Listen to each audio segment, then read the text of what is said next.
Another week! And more terrible news.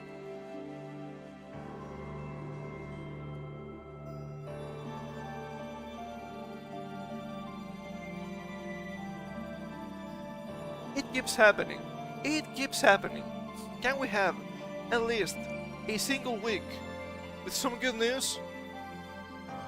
I guess not. So unlucky. So unlucky. I'm going to try today a different mix of music. Relaxing mix from Monster Hunter 4 Ultimate. I really like that game actually. Okay. I hope it's fine. If it's not, well, that's gonna be too bad. That's gonna be too bad. Okay, I had to bring up my browser, as per usual. We have a lot of weird stuff this week. It's all really strange, and I was about to say I don't like most of it. I'm not quite sure. There's some stuff here I don't like. There's some stuff here I'm actually okay with. A little bit of, you know, Schadenfreude, as the Germans say. Okay, hold up. I'm checking everything here, just in case. Okay, alright. I'll bring up my browser now. Browser. Okay. We're gonna start with something really strange. That was from, I believe, last Saturday. Let me see. It was actually Friday, but I'm pretty sure I saw this on Saturday. Last week, obviously. Last week. Not last Friday, yesterday, no. Last week, obviously. And this is looking weird. Let me lower the music a little bit here. Seems a little bit too loud, perhaps. I want it to be on the background, chilling, you know, usual stuff. I think that is more than okay. Okay, where's everything here? There I go. Where's my browser now? Is this still correct? Hold up. This is still correct. Beautiful. Here we have a tweet. This is archived because this was deleted. Unlucky for us. From Gears Frontline 2, Exilium EA official. The game is not out yet. Sunborn Network cross Unitar. Summer's a wonderful time to shine. Sunborn Network and Unitar will collaborate to present the United Nations Midsummer Concert at the United Nations Plaza. Please stay tuned for official updates to get all the event details. I saw this and I was just shocked. I was just shocked. We have Gamba Games doing collabs with the globalists. This is so sad. This is so sad. And you can see in here Sunborn, which has to be the developers of Gears Frontline, given the clear skin. Sustainable development goals.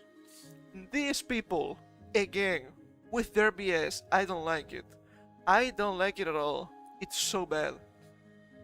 And in case you might believe in right now, well, maybe they cancelled it. No, and they don't even have a lot of pushback, which I guess I understand because a bunch of normies. It is still sad. Here we have. This tweet is live, unless it was like 15 minutes ago when I opened it. Midsummer Concert. Save the date. Let's make this a little bit bigger. Special event in celebration for World Orchestra Week on Unitar, Qatar Fellowship Program. Qatar, of all places. Now that is funny. That is funny to me. Midsummer concert. Wow! Wow! I don't think that's World of Warcraft, right? That wouldn't make any sense to me. But at this point, I wouldn't even be surprised. A multimedia concert by artists from UN and NCSV and Sanborn. NCSV, I don't know what that is. I don't know what that is. I didn't see it before. Not gonna lie. I was a little bit aghast with United Nations. Sputnik area. What do you mean Sputnik? What do you mean Sputnik? That's a little bit strange. August 1st. So this happened already. Which is funny. This happened already. I don't like it. I don't like it. I don't like the waifus and the globalists. I don't like the globalists. I messed up. I messed up already. I don't like that the globalists are putting chemicals in the waifus to make them lame and gay. It's not funny. It's not funny. I understand it. I understand it. Gun women. United Nations, they use guns, I guess. What's the name of the army? The Blue Helmets? Is it the Blue Helmets? I don't remember. And they are a thing, they exist. They're actually really not that good from what I'm saying. So there's that. There's that. Speaking of Gamba though, speaking of Gamba. We can... Genshin bros, not like this, man, not like this. They're a bunch of clowns. It's so unlucky for them. It's so unlucky for them. Hold up. I don't like this. I don't like this. Why?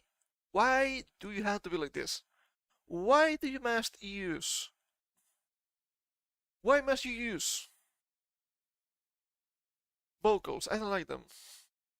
I don't like them. Well, that's on me, I guess.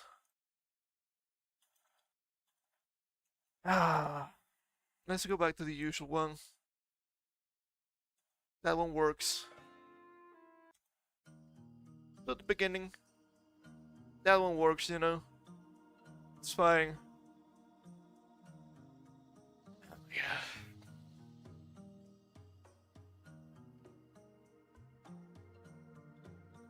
As I was saying, speaking of Gamba, I don't think the boycott to Genshin Impact is working. Actually, it appears to be quite the opposite. I think it's actually boycott. They're not even properly boycotting it, so this is just fully performative, as per usual. We have a couple of tweets here. We have from adventuring boycott Hoyoverse. We've done it! 100,000 signatures strong! This amazing milestone shows just how many of us care. Your support can now make a real impact. Jeez. Let's keep pushing for action and keep signing. They only have the hashtags in here. 100,000 voices strong. Chinese players had to report Hoyoverse to the CCP and threatened to storm their offices just to get them to undo a nerf, and these people think they'll really swap their characters for 100,000 woke people from the West. I'm not quite sure how you're supposed to say that. Who can't even do a proper boycott? Yeah? Yeah, that one's funny. That one's funny. This, as far as I know, this term here, Bithel, I suppose, is just a Chinese term, derogatory, but mind you, referred to left-leaning Americans. Progressives, as they say. We have a little bit more here. From the Packer Girl. Today marks the start of our hashtag challenge. Sure it does, baby, sure it does. Let's take a look at more Genshin boycott stupidity. Oh babe, this is gonna be funny.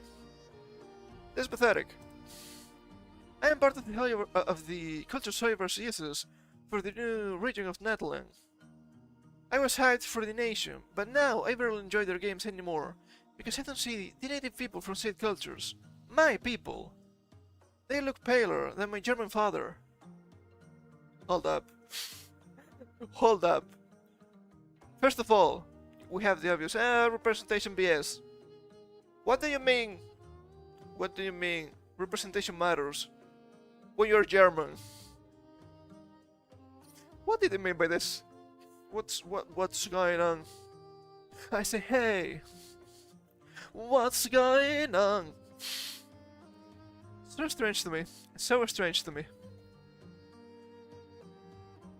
I'm a Jew and there are barely any Jewish characters in the Japanese media I consume, but the same culture inspires stories and incorporated in. I don't think that grammar is grammaring right now. I'm just gonna read it verbatim just in case. And incorporating into the different stories is a plus for me. Also, we know about curation from Western media too. This is glowing a little bit, but sure. People who are gay, with all this whitewashing, never experienced the pain of not seeing yourself in any character. The pain of growing up ashamed of yourself for your color and race. It's just the usual nonsense. It's just the usual nonsense. There are many people in the West that enjoy Japanese media. I don't think Japanese media represent Western people. Not often, at least.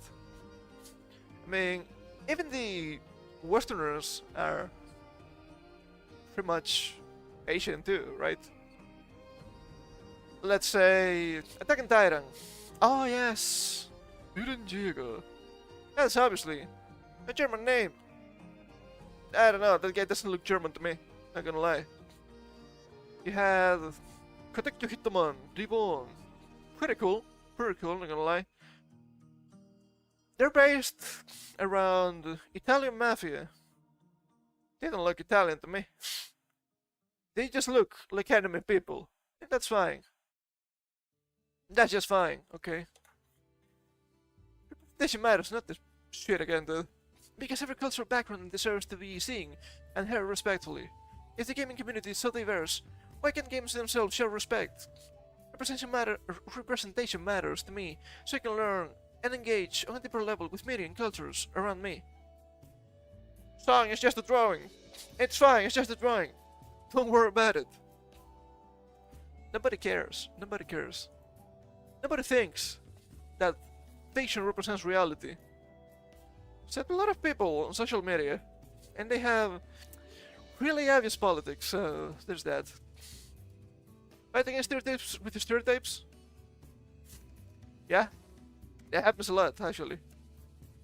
Fight against stereotypes and generalizations. And it matters because it can help people who struggle to accept their own identity. Racial identity? That doesn't make any sense. It's hard to love yourself when you rarely get to say anything positive about people who look like you. That's just a skill issue. Representation matters when you continue to enforce the stereotypes of Hanakama-only people when it comes to sexualizing, romanticizing, butchering the culture, and whitewashing the people. Because however's and however's should be better representation of BIPOC cultures that they steal from.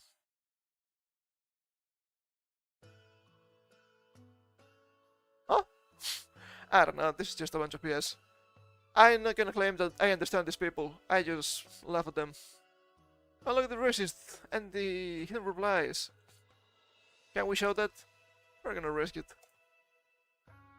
I've also had the courtesy to change how swords were held to be more historically accurate.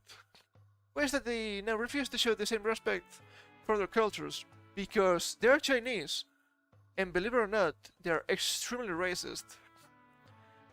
Attention to detail. In the new update, Mihoyo changes how a civilian wears the katana to be more historically accurate. If it's katana, yes, that is correct. But to be fair, there were Japanese swords that were carried just like this, but they were not katana, they were tachi. This would be like 1200s. I'm pretty sure the sword was bigger. I'm pretty sure that sword was supposed to be used on a horse. There was stuff I remember. And yeah, they're gonna change the things that they want to change. I don't know what to tell you. When they had to represent Asian and white European cultures. When they had to represent a culture with melanin. I assume it's because Havers actually respects culture when it comes to non-brown ones. Imagine my shock! Chinese people being extremely racist. Yeah, that happens. Also, there are racist too against the whites, okay? This is not unique, believe it or not. You know exactly why. It's because of the Japan backlash towards Ubisoft Lamau. I don't think so, but I don't think China cares about that one. Presumably because they don't have to. I don't say that as a defense of their poor behavior. It's just that nothing is forcing them to do so. The care they put into the rest of the game, by the way, simply isn't there, and it's bad. Son, it's fiction. It's gonna happen. Look, I don't think Dr. Masamune, back in the day, was speaking English during the Sengoku period, okay? I know that's not Hoyoverse, but still, that's fiction based in history. That is Sengoku Basara, if anyone is wondering. For a fun game, really over the top. Entertaining anime, a little bit all over the place when you finish the second season, because they have a third season and a movie that they tell you kind of the same continuation, but it's not the same. It is a little bit weird. It happens. We can play that sometime. It is a fun game. A run of that is actually kind of long, even if it's just one character. You have different routes and all that. It's still a fun game. Jesus Christ, I know. And I had to speak properly. I was spraying my desk again. Don't worry, I'll reveal the truth soon. Surely that will happen. Keep trying. Wow. The Mexicans, they don't care. Imagine my shock. Holy fuck, you retards are still bitching and moaning about this shit? Yeah, they are. It doesn't matter. Move on, please. Well, I cannot understand a soft boy would hide these replies. Getting offended because of his skin tone? What a meaningless shit show. No wonder. The bucket is a joke. It'll be a joke. It'll be a joke. Why? Because they're in black? I hope they make the characters whiter, Jesus Christ. And yeah, another one there. However, has shown that they are capable of properly representing disorders, so why can't they do the same with cultures? Look, that might be translation BS. Wouldn't be the first time. And that's not it. It's me. I got a case of obsessive compulsive disorder. You know, artists are never seeing and are white when they are.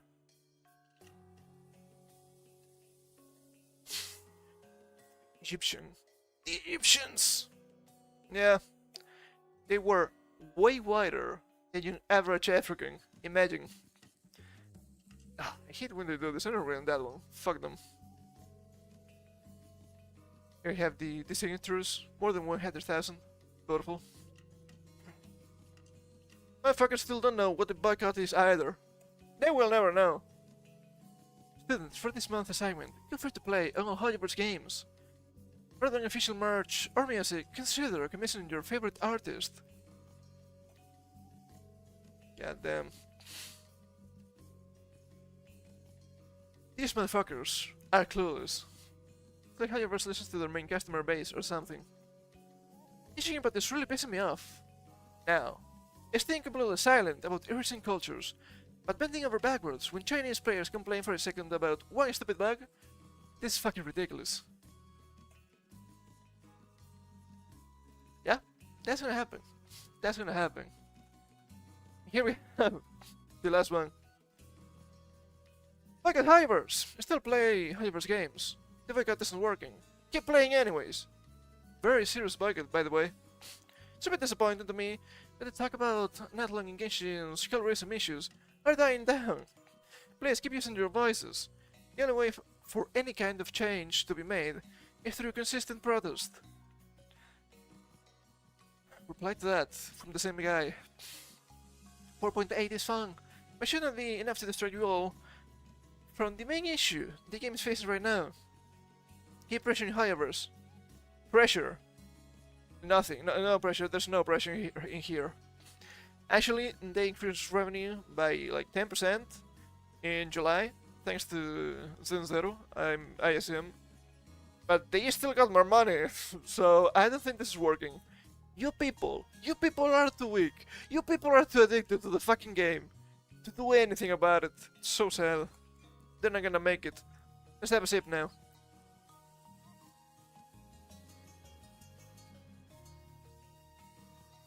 Speaking of things that are not going to make it, Jesus Christ, I hate this one. I hate this one. Over fund translation and Romhacking site, romhacking.net, ceases operations. I saw this the other day, and I couldn't believe it. I couldn't believe it, dude. This thing is absolutely massive. Absolutely massive. The long-running popular fund translation and Romhacking site, romhacking.net, has announced that they've effectively ceased operations due to numerous issues. And believe it or not, I think they're money-related, which is unexpected, to say the least. While most ROM-related sites get shut down due to legal claims from original copyright holders and the legal gray area of ROMs, we get it. Romhacking.net is shutting down over increasing hosting costs. And what happens to what appears to be internal drama with now former collaborators. Yeah, hosting costs is gonna be a thing, but didn't strike to me like the main issue. They can always be like, okay, we need some money. Please understand. They could add ads to the site. They could open a Patreon. Some stuff, right? So I don't think it's the main issue. That's just my opinion. I don't really know.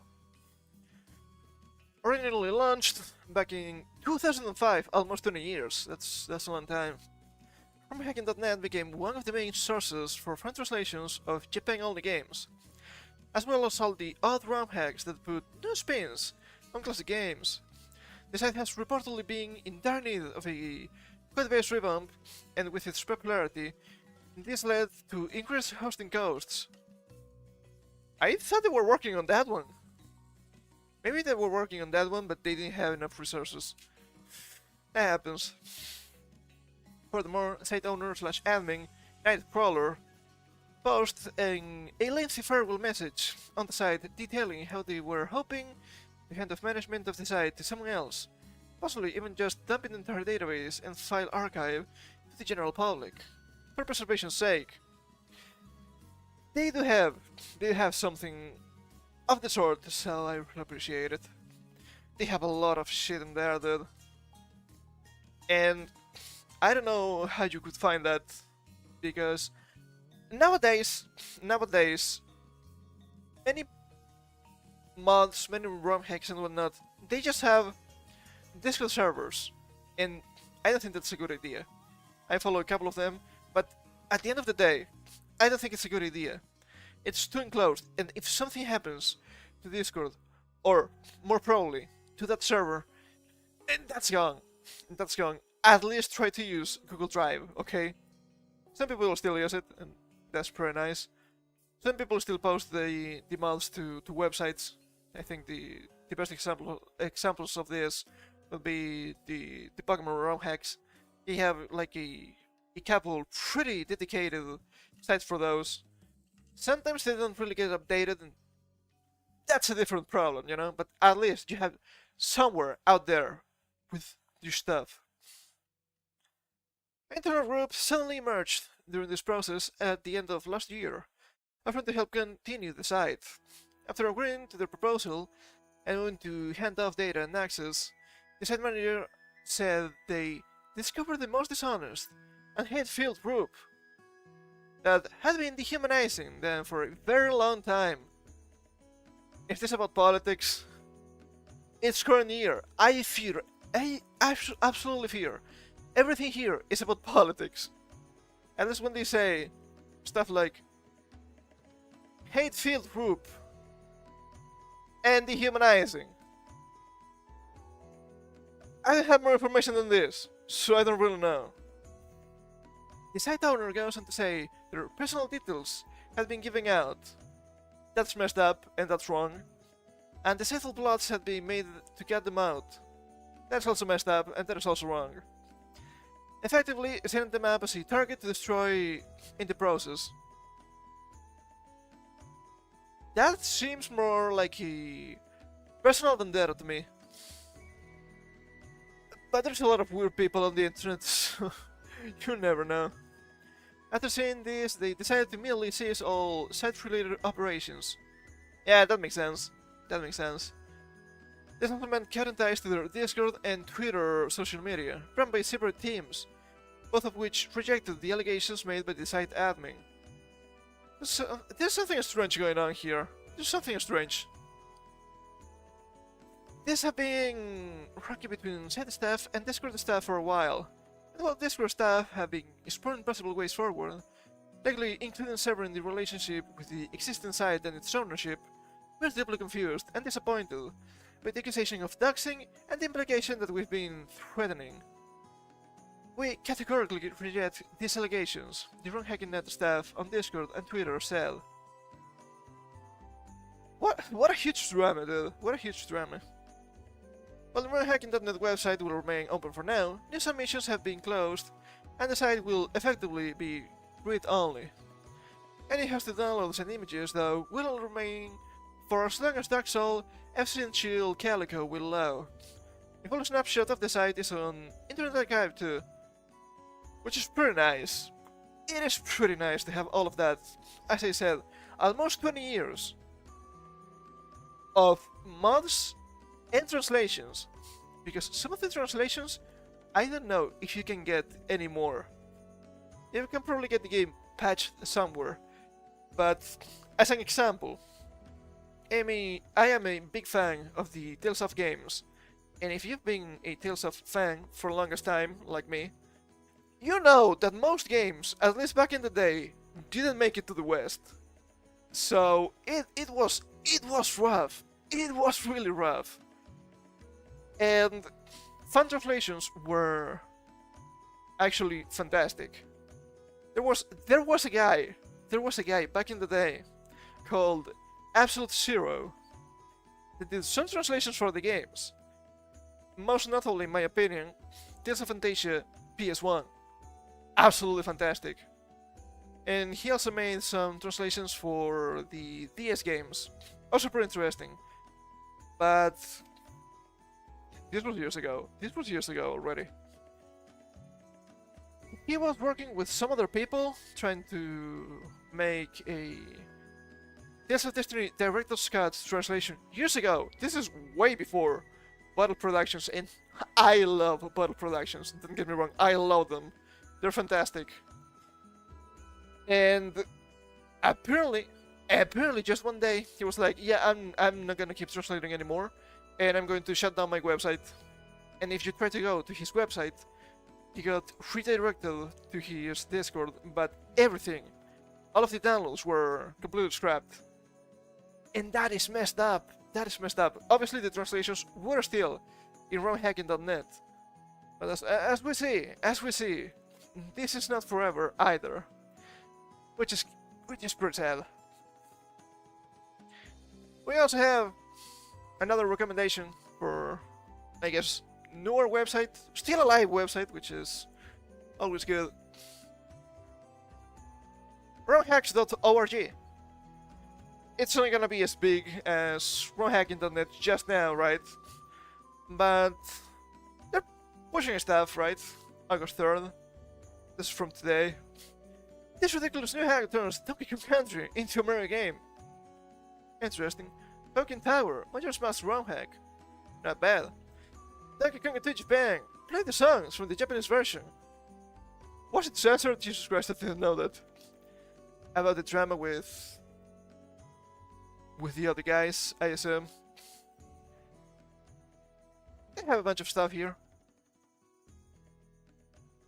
And they will be probably adding a lot of stuff in the upcoming months, because I guess that the modders not like your mom, right? But the guys that make mods will be trying to port their patches from Romhacking to the net to this side. So it's gonna be pretty decent. We can see here on the side. I'm on the way. Let me move this a little bit. Romhacks 580. Not bad. Translation 1,358. More than twice the number. Translation is really good. And also, yeah, obviously they have some humbers, some utilities, and some documents. That always happens. Dark times are ahead. I can only think right now about the Nexus mods and dramas we had constantly. Oh, you're gonna have this mod, you're gonna take out the gay flag from Spider-Man. When it was just changing, apparently, as far as I know, with just changing a region setting. That's funny. That's funny. But yeah, we need to keep all of this stuff.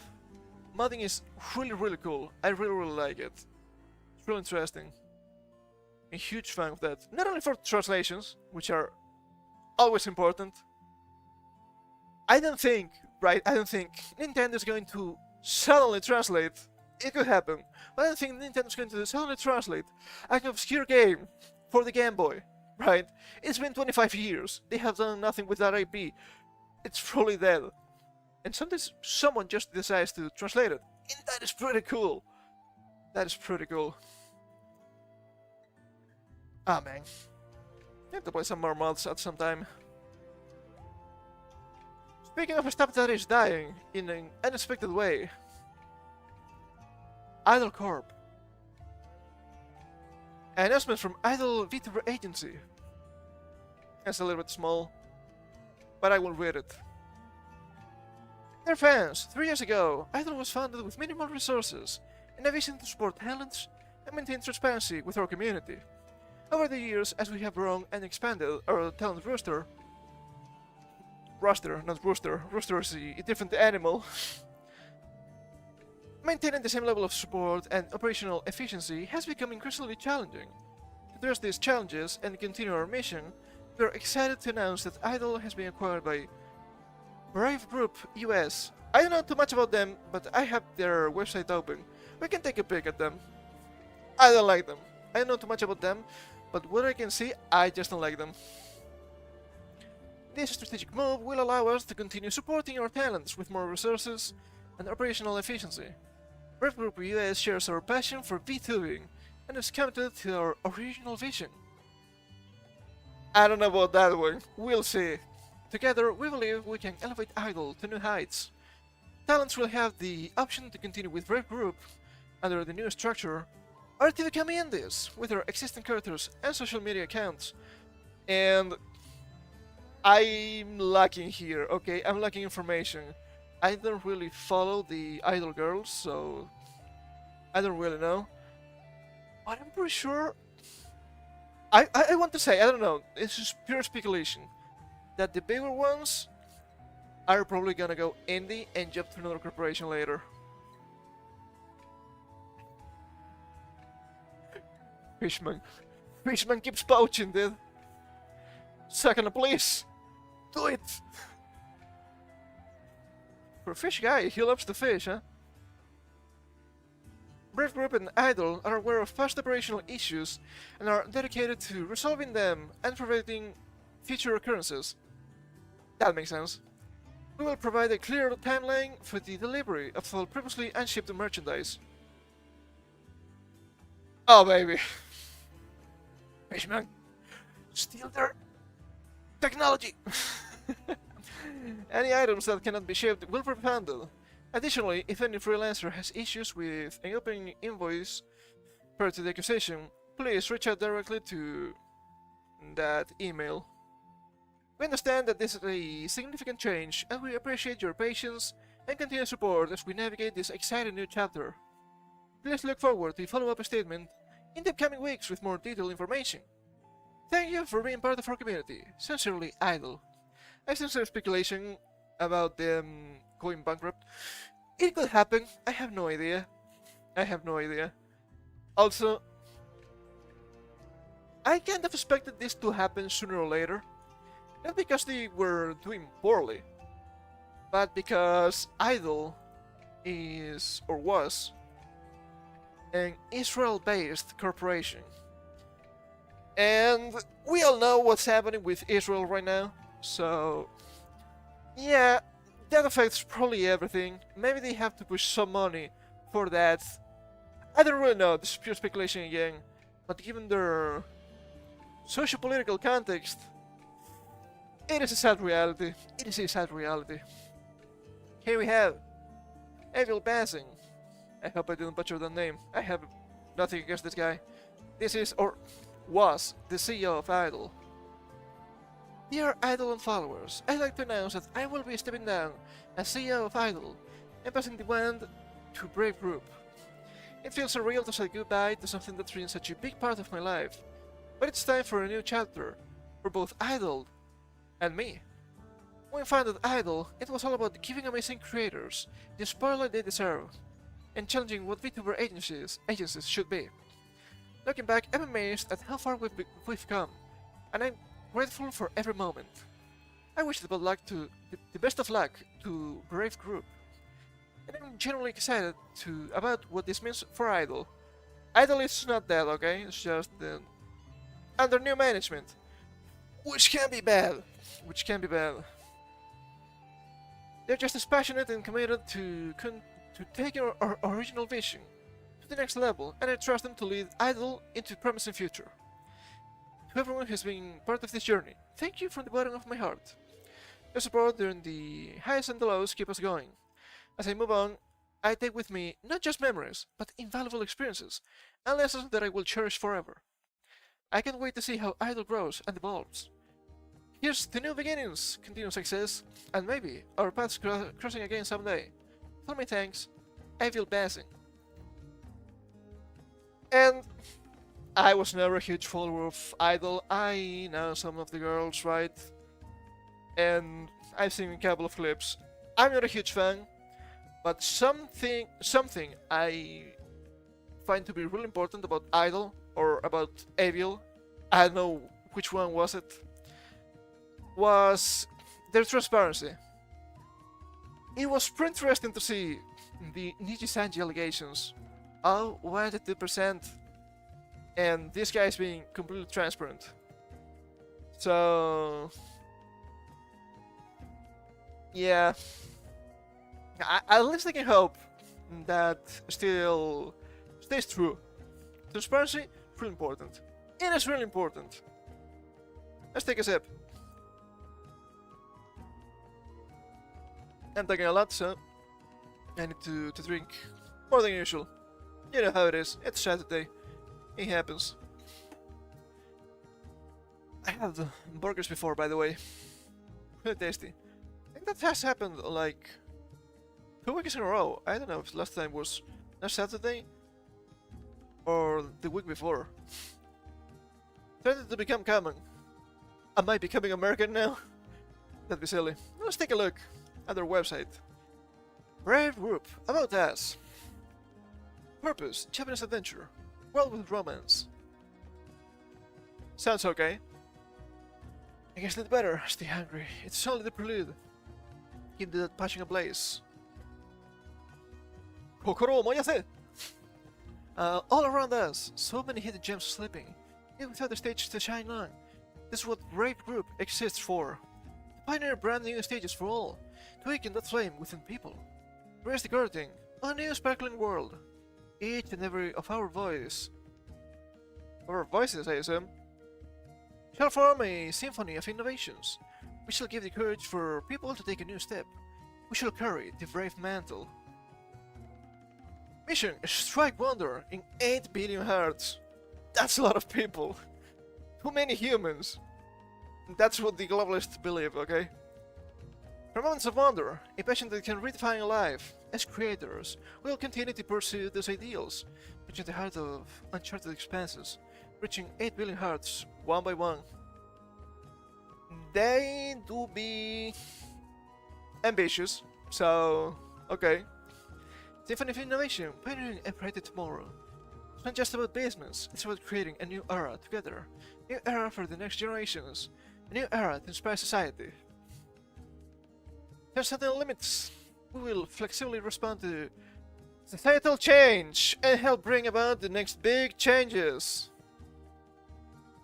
Big time changes! We overcome boundaries like I can do it, or I've never tried before, to take on new challenges each day. Yeah, some red flags already. Living the details. That sounds weird. We take pride in our professionalism and ability to be consistently thorough. Our focus on the details of trivial tasks help us fulfill our responsibilities and promises. Blazing ahead, to continue to reach success, we have to rise to each and every challenge we face. We may allow ourselves to make some mistakes along the way. You're gonna make mistakes, it's gonna happen. That's normal.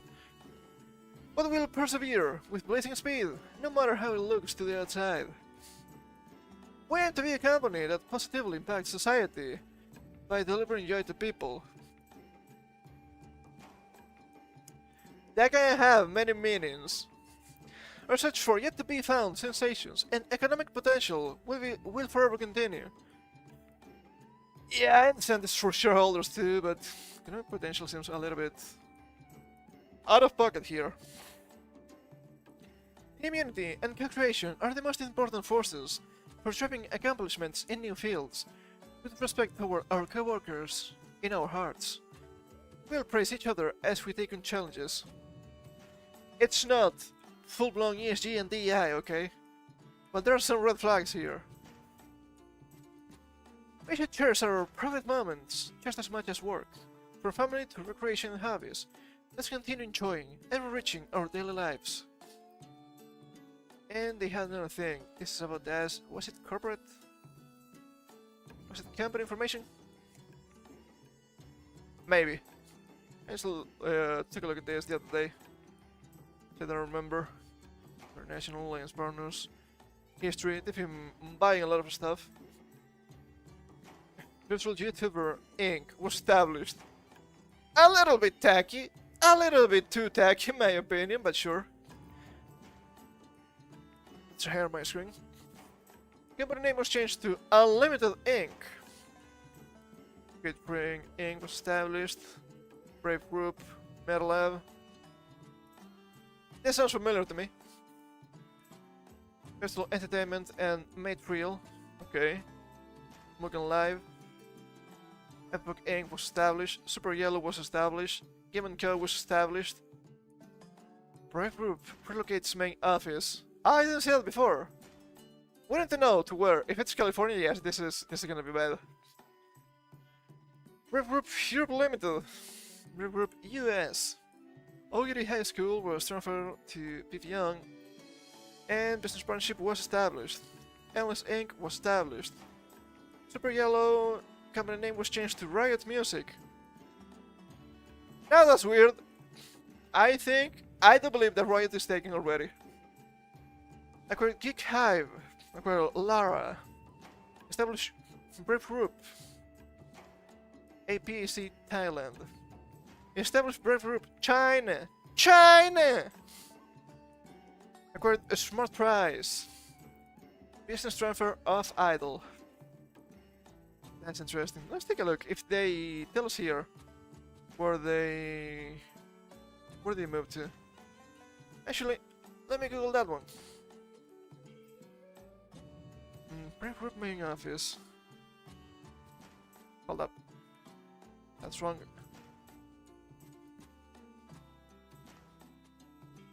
Brave Group main office. Tokyo. Okay.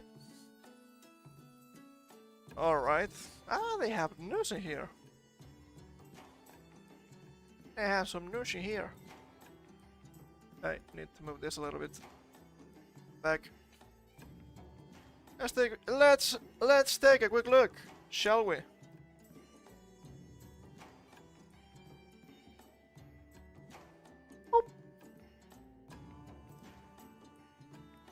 That's from their news.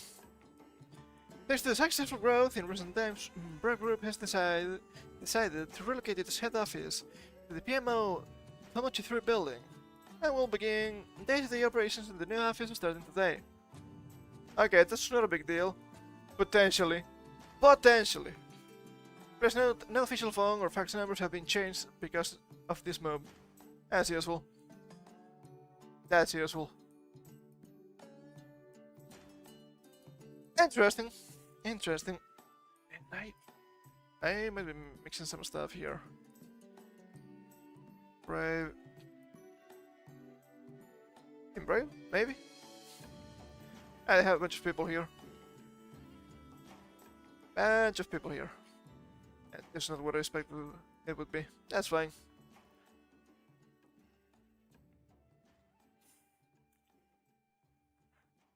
Bang!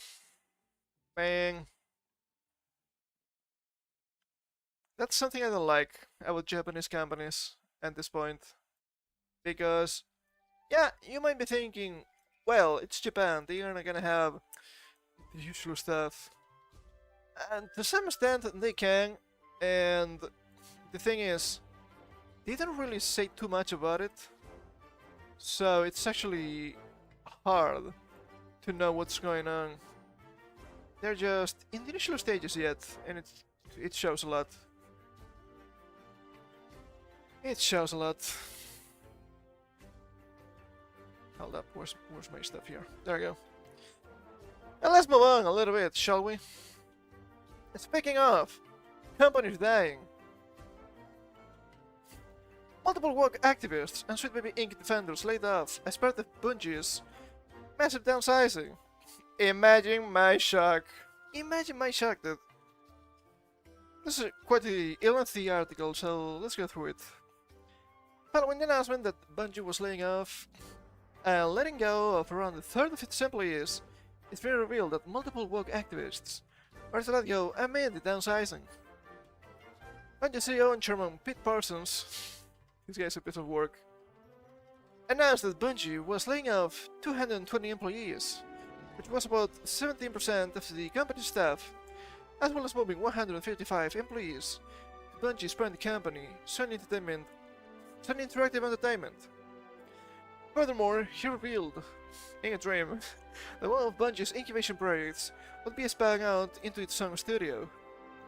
It's believed this project consists of 75 employees. Parsons also explained why Bungie was executing these massive layoffs and changes. Due to rising costs of development and these industry shifts, as well as enduring economic conditions, it has become clear that we need to make substantial changes to our cost structure and focus development efforts entirely on Destiny and Marathon. That makes sense, but also rising costs of development. I don't think that's surprising at all. I don't think that's surprising at all if you keep pushing the AI bullshit. You keep hiring a bunch of people that at the end of the day, best case scenario, they do nothing.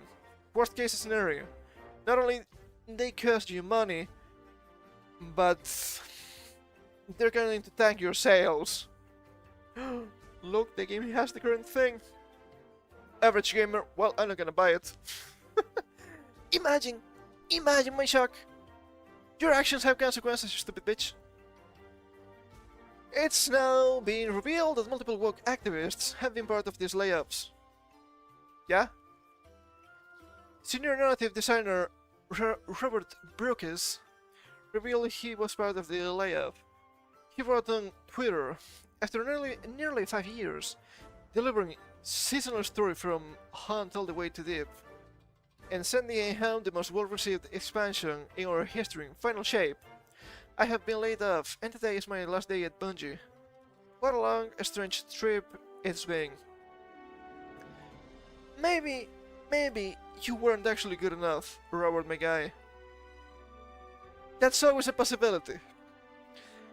Brookes pushed homosexual relationships based on his own fanfiction and lifestyle into Destiny 2. Well, that explains it.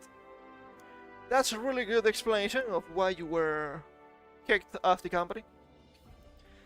Back in 2020, he posted a lengthy thread justifying trying to normalize objectively disordered behaviors and lifestyles. Oh man, I wonder why they fired this guy. He wrote, I was young, questioning my sexuality, and not quite understanding who I was. I had a lot of people speculating. Is he gay? Well, it's clear that was the case. Rather, well, less friendly slurs. Freaky alien genotypes. I didn't know the answer to that, because I didn't know what bisexuality was when I was a teenager. How old is this guy? I just don't believe it. I just don't believe it. This guy cannot be older than 40. That was a thing back then, come on now. I was confused by myself because I didn't have any proper education.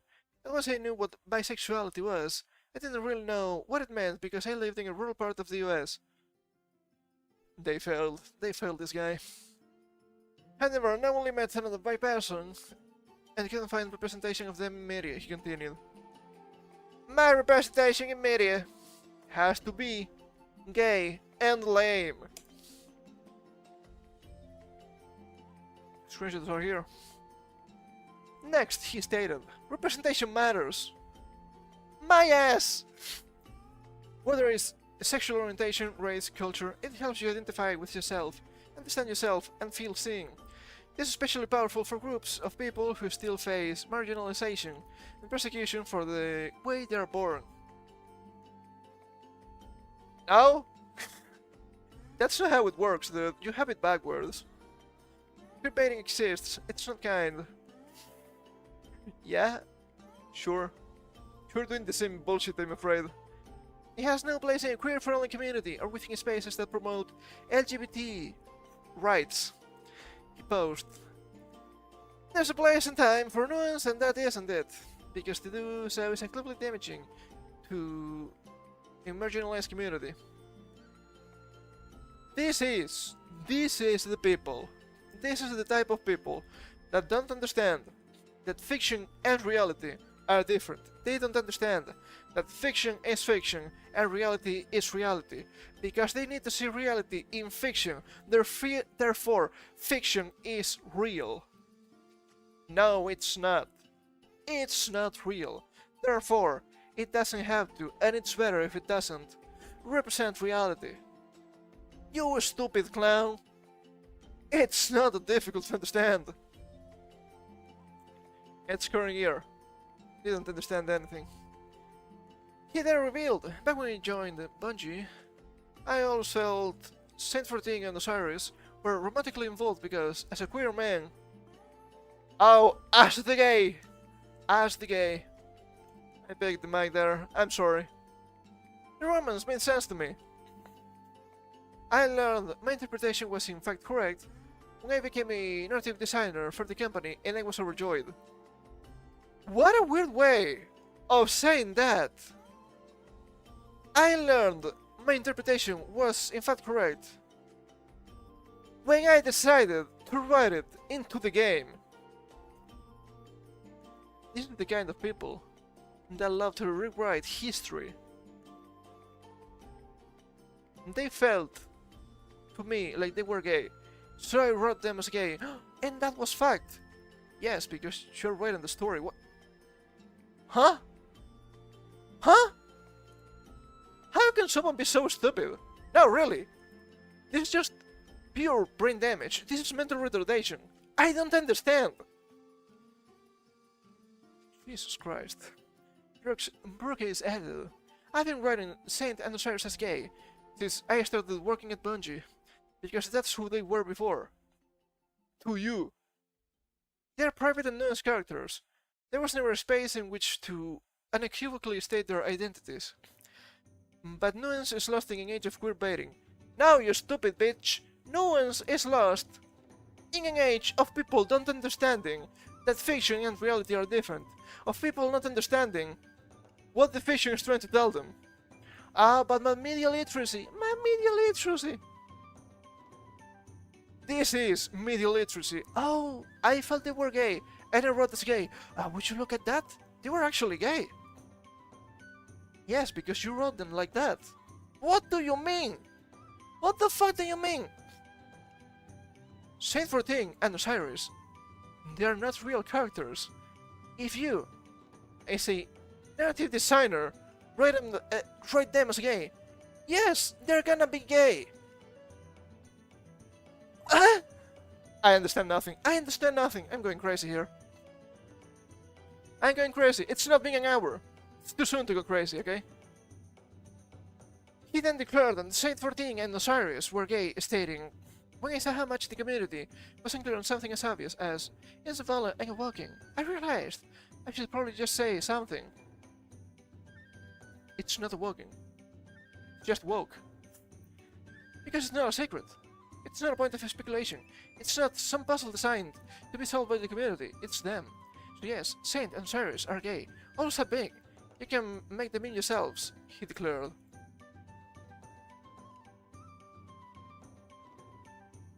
I'm perplexed. I'm perplexed at the amount of clown shenanigans I'm looking at here. Are gay, always have been. Because you wrote them like that. They weren't gay before, necessarily. I'm taking psychic damage reading this. And I'm not even asking for donations, look at that. Marquez was not the only woke activist to be laid off. Good. Max Nichols revealed he was laid off as well. He wrote on Twitter, "After 9 years, fully half of my adult life, I was let go from Bungie this morning, along with many other amazing folks." Amazing folks. They keep saying folks. If they say amazing folks, I'm gonna tell you a secret. They're commies. All of them, they're commies. This is right here, this is Marxist propaganda. You don't have to believe me, but that's the truth. Can't work on a game like this, where I made and helped make experience that are enjoyed by millions of people, was a huge privilege. Like March Nichols, I'm gonna say Nichols, fuck this guy, declared anyone who was criticizing Sweet Baby Inc. and its injection of woke ideology were murderous white supremacists. Even the people that are not white? That's interesting. He wrote, "It's always shocking to see the intense hatred, jealousy, and viciousness in the shitty parts of the online gamer culture when it rears its head. I will assume anyone who's mad at Sweet Baby Inc. right now is a murderous white supremacist." Oh, holy shit, look at that! March 7th. What a birthday gift for me. Now, you stupid clown. It's not this, it's not this, it's not sheer parts of online gaming culture. It's gamer culture in general. You guys, it's you guys, the ones that are invading our spaces. We were here before. We didn't like this bullshit. And now, we're pushing against this bullshit. Isn't that a bitch, huh? Isn't that a bitch? Also, no. We're not murderous white supremacists. When we just hate the Canadians. They deserve it. He added, "Don't let the polite Nazi into the bar rules apply. It's completely self-defeating to talk to these people." Projection. It's real. The only reason I speak about it at all is to help signal to others outside that cult that no, they're scum, and yes, everyone knows it.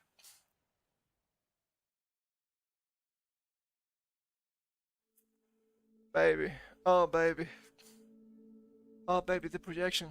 The projection. We don't want politics in our games. So you're a Nazi? What a strange thing to say. What a fucking strange thing to say, dude.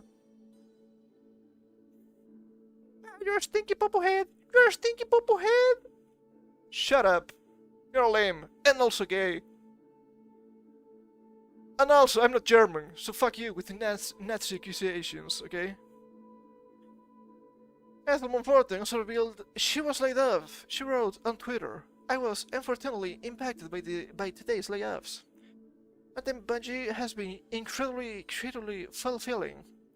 And I had the privilege of working with some of the best people in the industry." I just don't believe that one. Monforte is a radical transgender activist who was part of the failed Hogwarts Legacy boycott. Jesus Christ.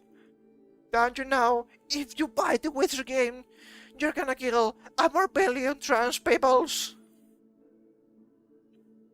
The game is not that based, okay? She posted in 2023, "That person goes on to support people who maturely harm trans people. So yes, supporting her is transphobic. Glad I could clear that up for you." That's rolling, right? Yeah, that's rolling. And let's be real. Let's be real. Rowling is not based. She's not even right wing. She's just still. It should live. She just disagrees with trans inclusion. That's the end of it. She's still a piece of shit. It's just that easy. If you do not agree with literally everything, oh, you are a Nazi. Sure. Comforting also has a giant so-called transgender flag as the background of her LinkedIn page. That is the face of a she-her, alright. Austin, Texas, not surprising. Kilanium also shared she was laid off. She posted on Twitter, "This layoff also includes me. It includes some of the most passionate, creative, and dedicated people I've known, for creating games or for the ideology. I wonder." Also across the country from practically all of my family and my friends because he moved here for the job of my dreams. Now I'm not okay, not even the slightest. That's gonna happen. There we go.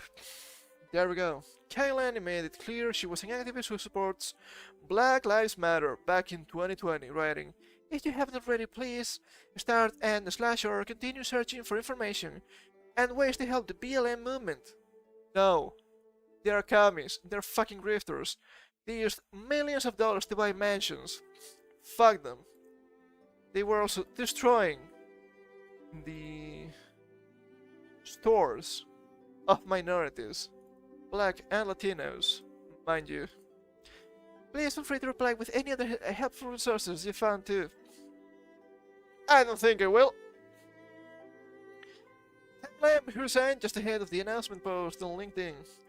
"I'm in a weird spot, as I had already put in my resignation last week, and I'm therefore not included in the reduction. But I was suffering from the morale of feeling the impending layoff, and watching so many great people leave over the last year. The people at Bungie deserve better. No, the people at Bungie deserve worse. You guys deserve nothing but hell. The game industry deserves better. No, it doesn't. Well, it does. But not the people in the industry, you know, and you catch my drift, right? There has to be a different way to do all of this. No. I'm missing admitted feminists revealing in 2018. Sometimes I feel like I'm a bad feminist, because I actually enjoy when guys flirt with me. I like feeling cute and desirable. So long as they back off, if I say I'm not interested, I'm cool with affection thrown my way. Look at that! A woman enjoys being woman! Tell me more about feminism though. Jeez. You people. You fucking people, I swear to God. In 2022, she tried to get her followers to watch Disney's Strange Adventure because of its diverse cast and gay representation. She wrote, "Disney's Strange World is on streaming today. Give it a watch for the diverse cast and gay representation. That's a heartwarming watch, particularly for dads." I just don't believe it. I know nothing about it, I just don't believe it. In May 2022, Alam also posted, "It's really disappointing if your company releases Pride Swag yet says absolutely nothing internally about any of the issues affecting trans employees in the US, particularly if you have a state that's hostile to LGBT folks." See? You see, they keep using folks. This is scummy propaganda. Also, the company's just trying to make some money. And now there are cuts between saying too much and not saying enough, pissing everyone off. It's a beautiful disaster, not gonna lie. She posted, in 2020, trans rights. Yeah? I don't think that's true. While a number of woke activists who were employed at Bungie had been laid off, it does not appear these layoffs were targeting woke ideologues and activists. Twitter user Thickest Yosh, the thickest, by the way, is narrative architect at Bungie. Architect. That got me off guard. Still remains at the company.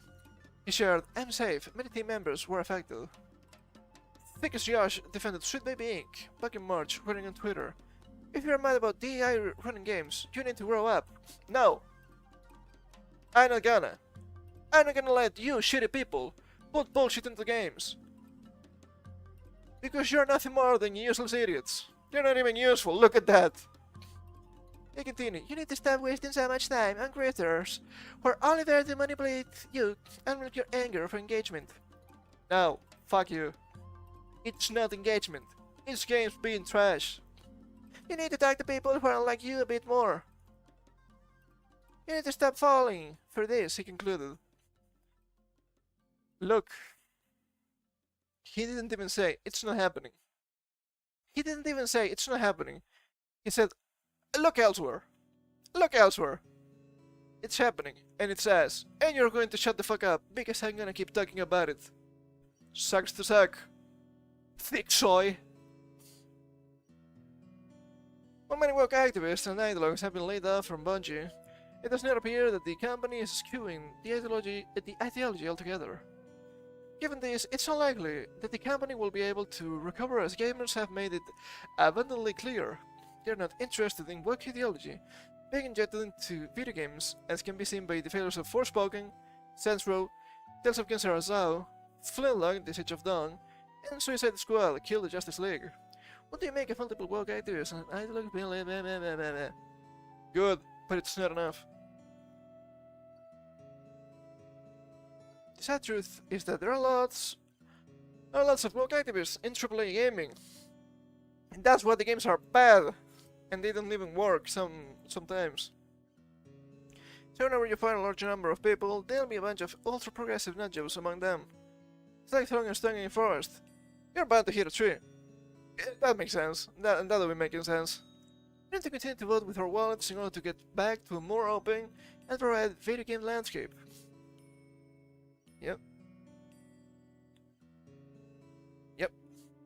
But it's not only Bungie who is suffering. Entities say, good, you deserve it. Here we have Capcom game sales fall nearly 50% during first quarter of fiscal 2024. Imagine my shock. Also, I don't think they've released anything big this year, so there's also that.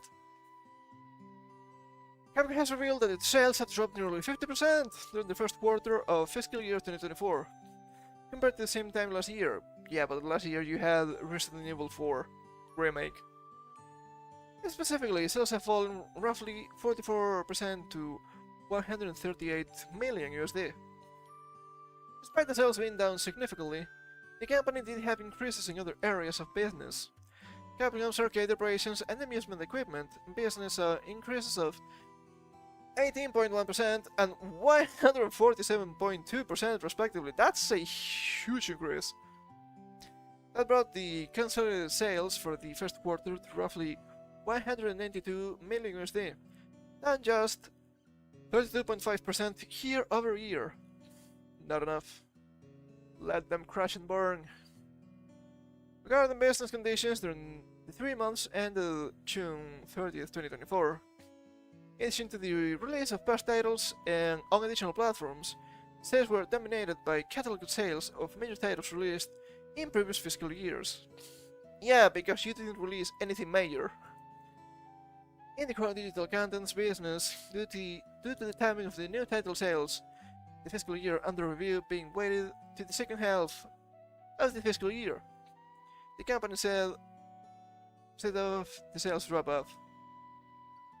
Overall, Capcom doesn't seem too worried about its first quarter sales or the overall state of things, as games such as Marvel vs. Capcom Fighting Collection Arcade Classics, Dead Rising Deluxe Remaster, Ace Attorney Investigations Collection, and more are all set to launch later this year. Nothing new though, nothing new. There's also the big news, Monster Hunter Wilds set to release in 2025. For the whole year, Capcom believes it will reach a net sales amount of 1.02 billion USD for fiscal year 2025, which ends March 31st, 2025.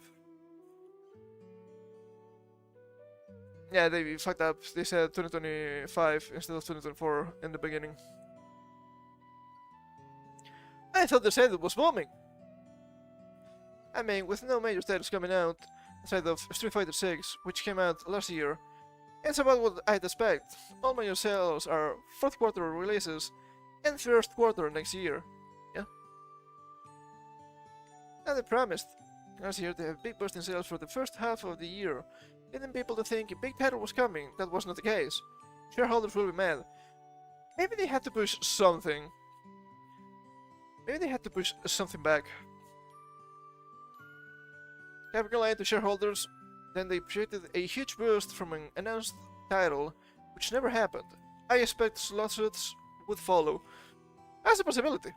That's a possibility. I don't really know too much about it. Let us take a sip.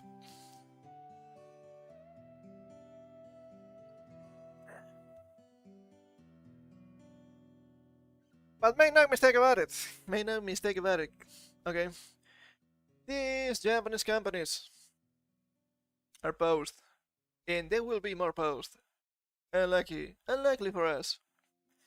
From Fan Society.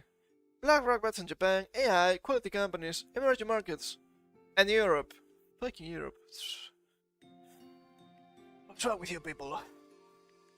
By allocating 10% of the total portfolio to Japan, AI will add 1.5 percentage points per year to the US GDP in the future. Sure, we can say stuff. Why not? Alternative markets stand as another of BlackRock's bets due to the strong expected growth. In the coming years, assets will double. I don't know about that one, man. I don't know about that one. BlackRock has focused on the real economy in its investment strategy for the second half of 2024. This was acknowledged by Javier Garcia-Diaz, head of sales for Iberia at BlackRock, during the firm's presentation of its outlook for the second half of the year. We're in interesting times with challenges and opportunities for investors. They're going to fuck investors over, said Garcia-Diaz, who admitted that the firm shows a preference for risk but with control, and that one must be alert to the opportunities that will emerge in this new economic regime. The regime? Resources are currently being invested in major economic forces, such as artificial intelligence and deglobalization. Deglobalization? Interesting. Which generate winners and losers, he said. Yeah, tell me more about the losers.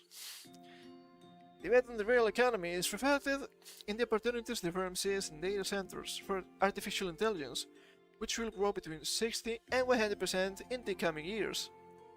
Also in the energy transition, which needs amounted to 3.5 trillion USD, that's a lot of money. And the reconfiguration of supply chains. The real economy is gaining ground over the financial economy, benefiting infrastructure and industry, the expert noted. Risk, according to Garcia-Diaz, should be tactical, and it's a good time to invest, characterized by below-trend growth, above-average inflation data, high debt, and elevated interest rates. So these people want to fuck with the economy to get more money for themselves. Imagine my fucking shock. Imagine my fucking shock. Honestly.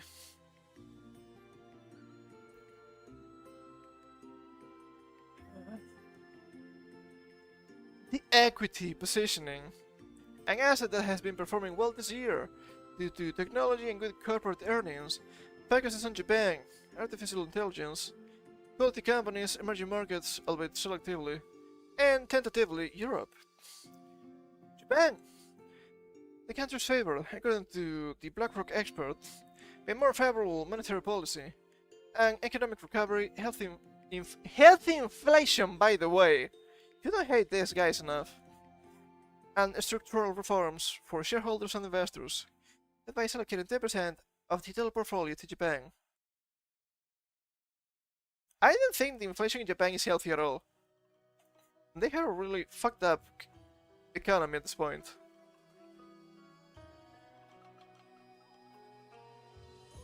You don't hate them enough.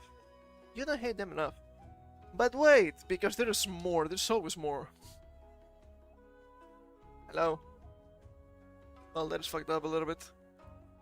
Japanese conglomerates promoting DI and ESG initiatives investing anime and manga industry. Freedom publisher Shogakukan among partners. I don't like that. And you shouldn't either. As interesting anime and manga continues to grow on both the local and international levels, a pair of Japan's largest conglomerates, both of whom unfortunately promote DI and ESG initiatives as part of their core values, are now looking to get in on the wave game. Fuck them. Fuck them in the ass! And lay them. Going in alphabetical order, the first of these corporate investors is Marubeni, a leader in Japan's cereal and paper industries, and the nation's overall fifth biggest general trading company. Ah yes, cereal and paper industries. I guess paper industry makes sense, but cereal is a little bit out of pocket. On June 27th, Marubeni announced that they would be teaming up with publisher Shogakukan. His print offerings include the Freedom Beyond Journey's End, Kamen Rider Kuga, and Pokemon special mangas, as well as the Shimoneta and Gonna Be the Twin Tail light novel series, to establish a new company for the global development of Japanese manga and anime content. Hello there, how are you doing? Hello, I'm Nagatsuka Motoki. I'm melding right now. I'm reading stuff about Clown World and it's not funny. It's not funny. Also, welcome. We're reading about Japan, ESG and DIBS. Sadly for us, it keeps happening. The sales channels for Japanese manga and anime are not well established, especially in overseas markets, explained the company of their new partnership. Lack of direct distribution, networks, and retail outlets means that attractive content cannot be delivered to fans around the world, resulting in lost opportunities. This situation has led to an increase in pirated products, highlighting the need for a system that ensures the distribution of legitimate goods. I'm gonna tell you a secret. This increase in pirated products is not only because, oh, they didn't get to the West. It's because they get to the West in a beautiful way. So people are gonna be like, yeah, I don't like this translation, so I'm gonna get myself a fun translation. That is always a good idea. The new company aims to offer a breakthrough solution to the situation, thereby contributing to maximizing the value of Japanese content by connecting authors with fans around the world. That may be dangerous. They added, specifically, the new company will deliver Japanese content in a variety of domains, including the development of goods, using manga and anime content, sales at retail outlets, and the establishment of an overseas sales distribution network, as well as digital content utilizing the latest technology.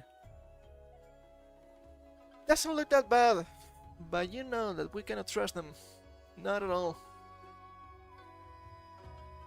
Notably, per their own website, Marubeni is a strong adherent to the tenets of environmental, social, and governance (ESG), investing principles. Not funny. Further, they've performed so well in their dedication that they were recognized. I read this before. I find it a little bit strange. As an environmentally sustainable company at the February 2024 Japanese ESG Finance Awards. ESG awards! It sounds silly, but at the same time, I think it's kind of dangerous. Have the event's top honors. Sure, it surely is a top honor. As awarded to those companies doing the most to promote such related efforts. Interestingly, most of their reported ESG initiatives are concerned with the environmental aspect of their operations. Meanwhile, their social efforts seem to be more focused on promoting gender diversity than racial diversity. This is not that surprising, if you understand a little bit of how Japan works. This is exactly what happens with Psy games. We read about it earlier this year. And yes, obviously, they have to tackle environmental first, because it's like the most obvious, right? Yeah, well, if we say environment, people are going to agree with us. But that's just a Trojan horse. Be really careful. Be really careful. Also, yeah, racial diversity. It's not really a thing in Japan at the moment. They're trying to push for it, and that's also a thing. That's also a scary thing. The second corporate investor is the Mizuho Financial Group, a banking holding company. The group is moving to establishing Anime Film Invest Fund by the end of the year. Okay, that doesn't sound too bad.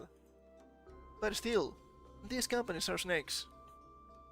According to Bloomberg, the fund will begin with a pool of 9.5 million USD to 17 million USD in financing, with Mizuho Financial Group looking to invest roughly 5.4 million USD into each film they partner with.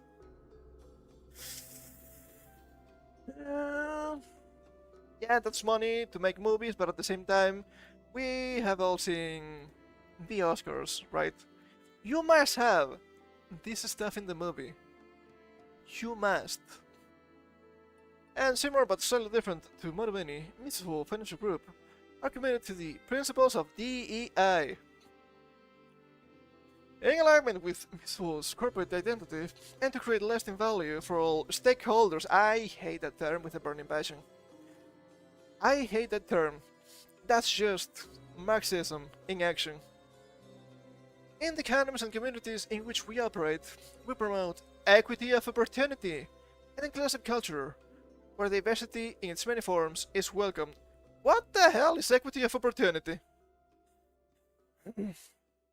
Well, equal opportunity, we understand. Equity of opportunity means... Yes, exactly. More minorities and more gays. And more women, I guess. This is the company's official commitment to diversity. We incorporate varied perspectives into our daily working practices and decision making, and strive to create an environment where employees can flourish, feel a sense of belonging, and are proud to work. Is it? Is it though? Whether or not the principles of ESG and DEI will feature prominently in the development of either Marubeni or Mizuho Financial Group's respective anime productions. Who the fuck writes like this? You people need proofreading. That doesn't make any sense. Whether what? What comes after that? That doesn't make any sense. However, given what we've seen from the West, let's just say the odds aren't looking good. They are not looking good, not at all. As of writing, neither Marubeni nor Mizuho Financial Group have announced their first respective anime productions. It is too soon for that, to be fair. Hitotsubashi owns them, so this is worse than you think. This is just phase 2 of Japan going woke. Phase 2, that's not looking good. I don't know too much about those Hitotsubashi, so let me take note of that. That could be interesting. Yep, everyone there went woke. If they're... Well, it's just not full blown yet, but the seeds are sprouting. Not looking good. I should do a little digging and see if BlackRock lend either of them some capital. That's gonna be difficult to know. but maybe. Hopefully this will fail massively, and it will disappear with a whimper. Not Japan has tasted them, Blackstone, Apollo. That's new to me. Vanguard and the others. People woke, and this is worse since Hitotsubashi owns two of the big publishers, Shokugukan and Shueisha.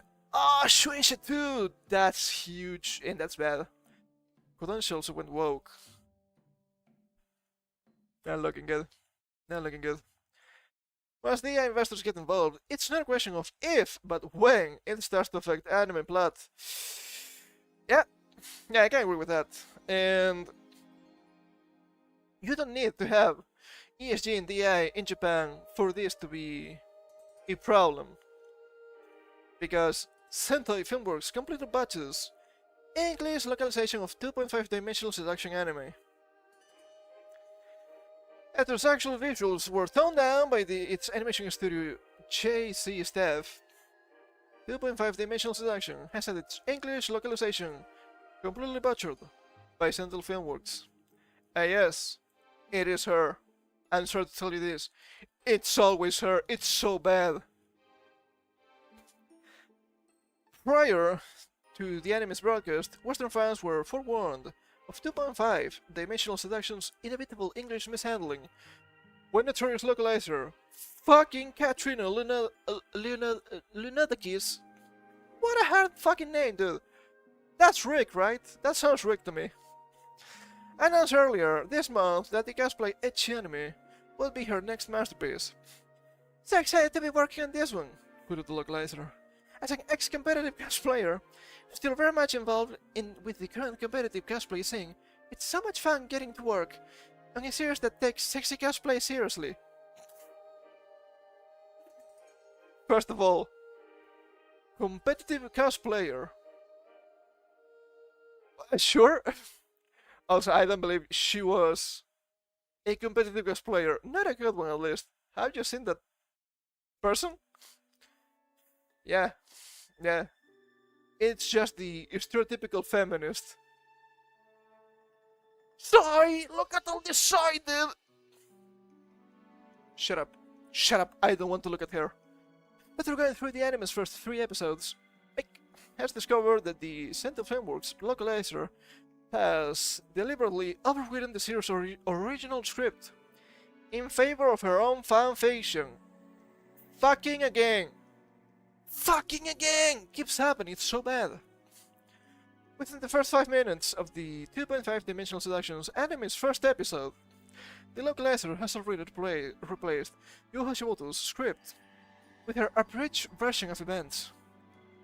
The first outro scene in question sees series protagonist Masamune Okumura's reacting to the surprise appearance of the protagonist and 3D girl, Lisa Amano, appearing in the manga club room. I'm not going to read this. This is playing enough. I really love manga. A fan translation of the series, which will be used as the point of reference for comparisons, a 7 Seas translation has its own problems. Imagine my shock. It keeps happening. Upon discovering Lisa is interested in manga, a shocked Okumura thinks to himself, "A girl? Damn it! That girl sound like shoujo manga? This is century for male desires. Women and popular guys shouldn't like my weird otaku lifestyle. What kind of reason does she have to be here?" This is verbatim, so it's okay in my opinion. This figure is so cute. It's more than cute, but sure. In Katrina's localization, however, Okumura is portrayed as much more reactionary and sexist. No wonder. Declaring instead, "This glove is for ass and titties, and the guys who love them. Yeah, I haven't shit like shoot you bullcrap." That's quite different, isn't it? But as long as the overall idea is the same, for translation BS, DC is fine in their business, which I don't understand. More important, the kind of overall message than being actually accurate. So bad. In turn, Okumura resolves, "No way, I'm letting some girl ruin my secret sex sanctuary. I'll come up with some excuse to get her out of here." Right here, the screenshots. They're really telling. The alterations continue as Lisa proceeds to check out the limited edition little figures on the club room's shelves. Taken aback by her interest in the figures in the manga, Okumura questions himself. Hold up, that figurine isn't just some cute doll. It's a limited undressing edition of an erotic figure. It can help me drive her away if she sees it. However, unfortunately for him, Lelusa ends up activating the figure's stripping function. In turn, the otaku concludes to himself, it's understandable. This isn't something girls can handle. He's snarky. That makes sense. Meanwhile, under Katrina's care, the unnecessarily sexist anime version of Okumura instead exclaims, Jackpot! These aren't your sister baby dolls, no ma'am! That's a limited edition, a strippable figure! She'll get it, he convinces himself. She'll know, she doesn't belong here. The Whamins! They hate the Whamins! Jesus fucking Christ, it's so bad. It's so bad, dude. Next up is the scene where Elizabeth reveals her collection of vertical display photos and confesses to Okumura that she would like to create a similar set of her own. And you understand that this anime is actually high culture. I'm not watching it, but it is high culture.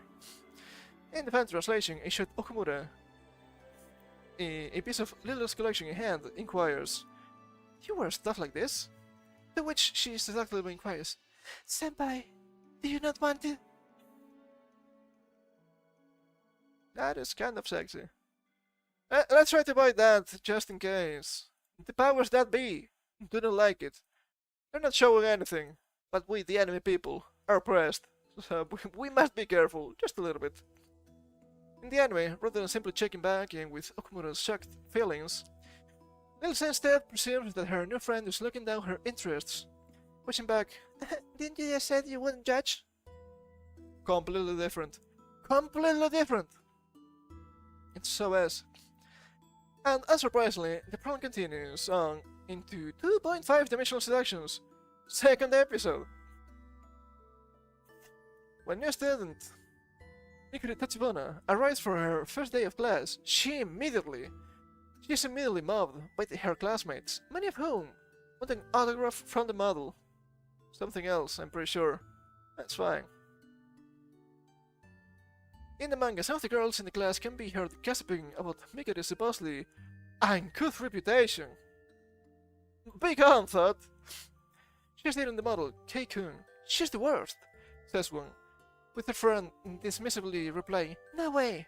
I heard she was getting hot and heavy with an actor the other day. Huh, what a slut!" It's just right here, I'm just reading, okay? Sensei Helmworks' anime localization not only removes the majority of the second girl's dialogue, but also changes the context of the second girl's sentence. Her clear judgment is instead replaced with an envious, "Lucky her." Katrina, let me tell you, your Freud is showing. Your Freud is showing a little bit too much here. It's just too obvious. Not much occurs right at the second episode's conclusion. At one point during the manga, Mikari attempts to put the moves on Okumura, her childhood friend, a classic trope. However, whether through social awkwardness or his love for his fictional waifu Liliel, the otaku ends up missing her cues and instead usher her out in favor of his net appointment, a photo shoot with Lilisa. To this end, while later contemplating her feelings for Okumura, she catches a glimpse of Lilisa entering the manga club room, prompting her to fear she has romantic competition. Classic trope. However, in a bit of a dramatic irony, the reader can see Okumura telling a flustered Lilisa to not worry about arriving late. In doing so, simply telling her, "Let's get started with the shoot right away," implied that he didn't consider his interaction with Mikuri to be anything more than 100% platonic. A woman! This is meme worthy, okay? This right here is meme worthy. A woman! I like this one. But in the anime, Okumura still stutters, "Don't apologize, your time is perfect. I mean, don't worry about it." His innocence in this situation replaced with an active recognition His activities are less than above the line. Weird. Weird, it's not the same, once again. It only gets worse in 2.5 Dimensional Seduction Anime's third episode. Lily X Miri. The scene in question starts with Okumura's knockout reaction to Mikuri and Lisa in their new handmade Miniera and Lidiel costumes. We're going to skip those. We're going to skip those. They didn't show you anything, but it might be too spicy for the powers that be. We're just playing it safe here. I will still read to you. Realizing that Okumura has at least partialized for Liliel, Liliel attempts to have Okumura notice her by posing in an even more risque pose that shows off her butt. From there asking, "How is it? Do you like it?" And yeah, it's, the ass is showing. Stunned by her similarity to the actual character of Miliela, Okumura acceptably praises, Of course I like it!" Okay, we can go back. There's no more spice here. There's no more spice here. Met with his praise, Mikuri proceeds to admit, I loved Senpai for 10 years. 10 whole years! That's the first time he said he likes me. During recognizing that while the otaku did show her affection, it was more towards her cosplay than her actual person. But in the anime's localization, rather than offering the simple phrase and allowing Mikuri to read too much into it, Katrina instead has him blurt out the far more direct and far more loaded statement, "Hell yeah, I love you, what the fuck is wrong with you?"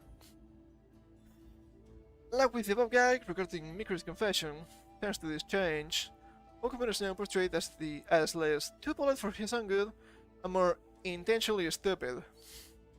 Different character altogether. As of writing, neither Sente Filmworks nor Katrina have offered any comment on the changes made to the subtitles, and they will never do that. They will never do that. Sorry to tell you this, it's not gonna happen. It is that bad. So disgusting. It's so disgusting, dude. But we have some of her declarations, perhaps. And the turn machine. Hold up. Fast one to view the story, as it's written by the original author, not some anti-fanfiction written by a 17th rate wannabe web novel author. Many such cases. Here we have from Katrina again. Does anyone else struggle with the constant feelings of needing to do more? I constantly have to remind myself I'm doing already so much. It is never enough. For the little boy saying, you could be doing more, you know? Yeah. Yeah. That's your conscience speaking, telling you, you are doing shit, stop it, work properly for once, woman. I feel like it must have been instilled by the generation that raised me. No. No. Work harder, do more. That's the only way to get ahead, to get promotions, to get what you deserve. You deserve nothing, you piece of shit. The underlying message, if you don't work hard, then you don't deserve anything. You are working hard, in the wrong way. You deserve nothing still. I've been working this specifically with my therapist. The constant, why are you just sitting around watching videos / playing games? You could be working on XYZ. Now, brain, let me enjoy my 4-hour Ringworld War Crimes, bit of essay season. I need enrichment. You truly need a therapist, but your therapist is not good enough, I'm afraid. My husband has to do this to me all the time. I feel like I didn't do anything today. Maybe I should take more projects, please. Don't. Please stop working. Do yourself a favor. Retire. Live with your husband. Make baby. Live the happy life. Stop fucking translations. He has to give me the babe. What is wrong with you, Luke? It sounds impressive that this is married. Guys, we're gonna make it. If Katrina can get married, we're gonna make it. It's fine. This was brought to you by the concept of equivalence and translation theory. Yeah, this is an absolute melody actually. It's equivalent in context in the function of the dialogue. If the function was the point out that everyone actively said they couldn't, then we'd keep the previous formulation. They give an example here. And this is the point.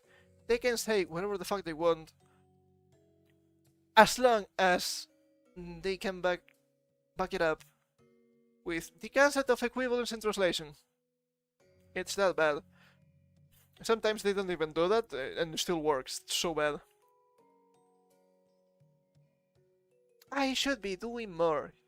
No. Retire. Yourself a favor. She needs to shut up and stop meddling in stuff that we enjoy. Mega Man, NG. You beautiful man. Abso-fucking-lutely. Abso-fucking-lutely. Jesus Christ, dude. Jesus Christ.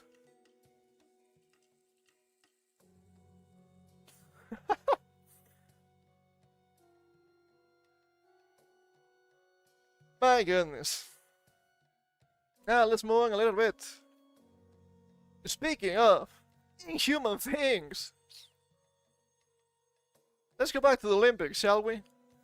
Two female boxers meet Paris Olympics rules after gender test issued World Championship. IOC says. This is so silly. This is so telling. This is so telling. Two female boxers at the Paris Olympics were disqualified at the 2023 World Championships after being judged to have failed gender eligibility tests. This is important.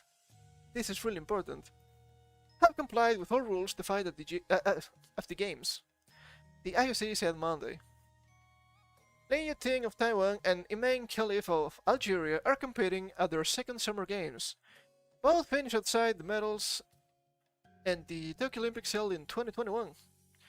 All athletes participating in the boxing tournament of the Olympics Games Paris 2024 comply with the competition's eligibility and entry regulations, as well as all applicable medical regulations.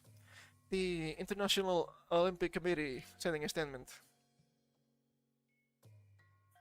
For their regulations. So, if the regulations are skewed, yes, this can happen. The 28-year-old Ling is a two-time world gold medalist, and the 25-year-old Khalif won silver at the 2022 tournament. Both were removed from their competitions in New Delhi last year at the World Championships, run by the International Boxing Association. That means they have different regulations, which has been banished from Olympic boxing since before the Tokyo Games. Interesting. Maybe they're not kowtowing to the ideology. That's the look of a she-her, absolutely. The different status of Ling and Khalif at the Olympics and Worlds is followed from the years-long dispute between the IOC and the Russian-led IBA over alleged failures of governance and integrity, plus reliance on funding from state energy firm Gazprom. Yeah, I get it now. No, we can have the Russians. The Russians do not kowtow to the ideology, and we are in a war with them. So, yeah, you know what? I'm prone to believe the Russians here. The IOC has appointed officials to run boxing at 2 straight Summer Games, and acknowledged Monday the tournament rules for Paris are descended from those in place 8 years ago at the Rio de Janeiro Olympics. That's still not a good look. Boxing officials picked to run Paris qualifying and finals tournaments tried to restrict amendments to minimize the impact on athletes. Preparation and guaranteeing consistency between Olympic Games, the IOC said. The IOC run database of about 10,700 athletes comparing in Paris detailed both boxers' experiences and the 2023 Worlds. Yada yada. Khalif was disqualified just hours before her gold medal showdown against the Chinese opponent after her elevated levels of testosterone failed to meet the eligibility criteria. Oh, I wonder how that happens. Lane was stripped of her bronze medal by the IBA after failing to meet eligibility requirements based on the results of a biochemical test, the IOC database stated. I wonder how that happens. On Thursday, Caliph will fight Italy's Angelo Carini, and that already happened, in the 66 kg category, the North Paris Arena. Lane, who got the first round bye as the top seed in the 57 kg category, will have her opening bout Friday in the round of 16. And yes, poor Angelo had to retire after just 2 hits. Was that massive? And you know what I found? This thing from Cruel Huben. This is long as fuck. So we're going to read a little bit about it. Probably not everything. It's scientific and it's pretty good, but it might be a little bit too much. Seems like a good time to repost my older, now edited, post about athletes with XY DSDs, disorder or difference of sex development. Lots of graphs and detail about the relevant biology at the end. First, people living with DSDs should be treated with compassion and understanding, and receive any healthcare they need. We are not saying otherwise. This can be challenging conditions for individuals and their families, but when male athletes have DSDs, they give them an advantage over females, and they compete in the female category. This raises concerns about safety and fairness, and forces discussion of the relevant physical traits. Yeah? And that's the main issue here. XY. Let's keep reading. Athletes with XY DSDs who have testes, usually internal, XY sex chromosomes, male typical levels of testosterone, and functional androgen receptors are often described as females with hyperandrogenism, that is, abnormally high levels of testosterone. They experience physical benefits of the high testosterone during puberty, which translate into athletic advantage over females. Yeah, they don't look like normal women. The issue for sports is that athletes with the XYDSD 5-alpha reductase deficiency, 5-ARD, may be socialized as female, may be legally female, and may label and they identify as female. But they are male. At the end of the day, yes, apparently your chromosomes is what tells you what kind of sex you have, male or female. Imagine my fucking shock. These individuals are usually born with female-appearing genitalia, which can lead to being sexed as female. Here's why. That was a period. 5-ARD is caused by a mutation in the gene that goes for the enzyme 5-alpha reductase, which converts testosterone into a more potent androgen, DHT. This androgen interacts with the androgen receptor, like testosterone, and is necessary for the typical development of male external genitalia, the penis and the scrotum, dick and balls, and the prostate. Without DHT, female typical external genitalia develop. At the end of the semester post is a graphic of the relevant steroid production pathway from my book T, The Story of Testosterone. DHT is also responsible for male powder baldness and dark, coarse facial hair, which is why people with the condition have a smooth skin that can give a feminine appearance. The decision makers are aware that athletes with 5-ARD are male, and that they experience the benefits of male poverty. Yeah. Yeah. And I do believe that's just ideologically driven. That makes sense to me. The requirement to reduce their testosterone to typical female levels isn't discriminatory, since these are males who are asking to compete in the female category. But more significantly, all the relevant scientific evidence shows that reducing male T in adulthood does not undo the physical benefits of male puberty. Well, obviously. It is known. It is easily observed. Here's more detail about THD and male advantage in strength and speed. I've been asked if men with the DSD 5 ARD, in which people can convert testosterone into the more potent androgen DHT, experience the typical benefits of male puberty. That would give them an advantage in strength and speed relative to women. This is relevant to questions about whether male athletes with 5 ARD should be allowed to compete in the female category. I think the answer is obvious. If they are male, they are male. If they are female, they are female. Wow, imagine my shock. That's an excellent question, because it could be the case that DHT is necessary for the development and maintenance of male typical muscle, lean body mass, and strength. If that were the case, then people with 5 ARD might not have a typical male advantage, because the lack of DHT would perhaps lead to a more feminine pattern of fat, lean body mass, and strength. I've wondered about this myself, and have looked into the evidence. Thank you, woman. Pretty nice. I don't remember her name, I'm so sorry. Perhaps the top researcher in this area, Shalender Basing, another Basing name, interesting, who is scrupulous in his methods, has examined this very question. The answer appears to be, no, testosterone does not need to be converted into DHT to exert its typical anabolic effects. These findings are reported in his 2012 study, Effect of Testosterone Supplementation with and without the dual 5-alpha reductase inhibitor on fat-free mass in men with suppressed testosterone production, a randomized controlled trial. Randomized. It is linked below, and since it's paywalled, I've included the graphs that show comparisons between the placebo and DHT, inhibited conditions with no difference, and diverse outcomes. That's actually really nice of you. For more detail, the investigators wanted to examine the effects of suppressing DHT on muscle mass, strength, and sexual function. This is important because one of the treatments for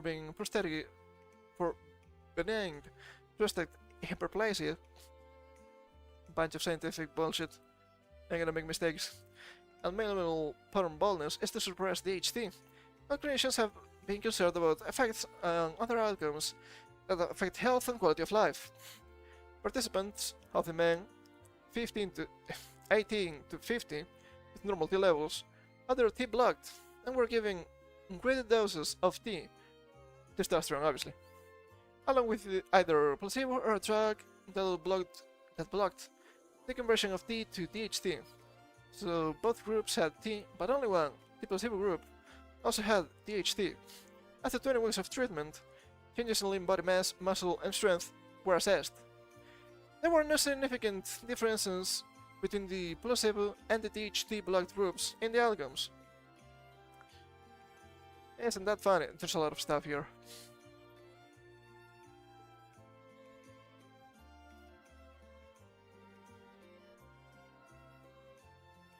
Elon is here.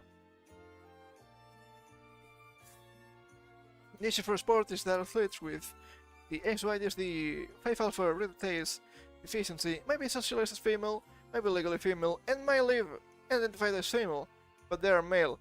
Also, I don't know if it's mentioned in here. But I'm pretty sure these XYDSD people do not have wombs. So that means that even if they don't have dick and balls on the outside at least, they do have male organs but not female organs. Which is interesting. Carol Hooven, thank you for your work. Carol Hooven is a doctor. Didn't say. Probably not. It's okay. Speaking of things that I don't like, we're getting close to the end here. Google Chrome warns eublocourging may soon be disabled again. Google Chrome is now encouraging eublocourging users who have updated to the latest version to switch to other ad blockers before manifest V2 extensions are disabled. I'm dying. I need a drink. Hold up.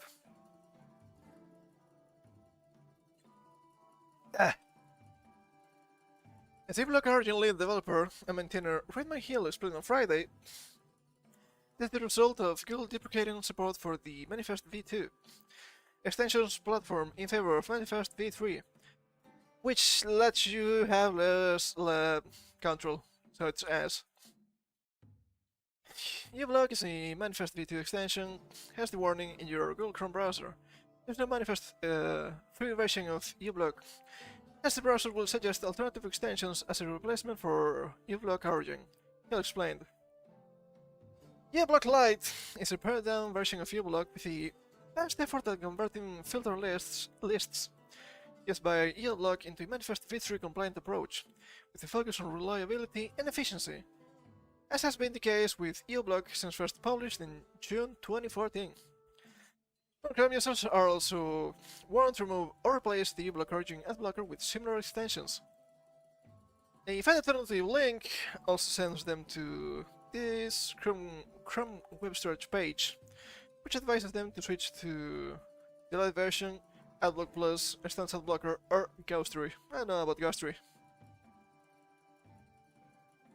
And we were saying about this before, they're deprecating the Manifest 3, which I don't like.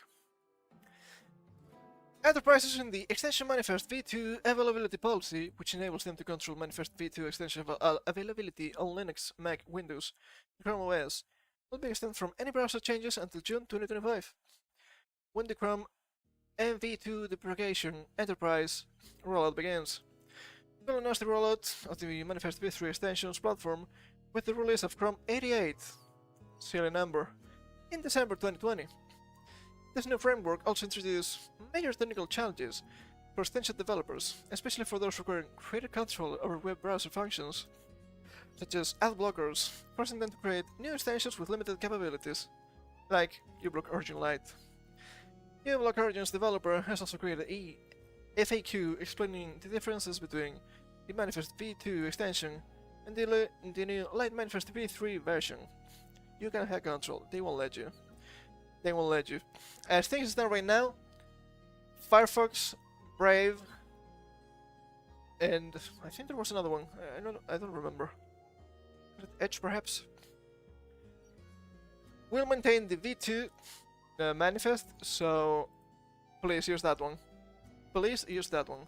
I understand that Firefox is not the best browser. Trust me, I don't like how it fails me sometimes too. But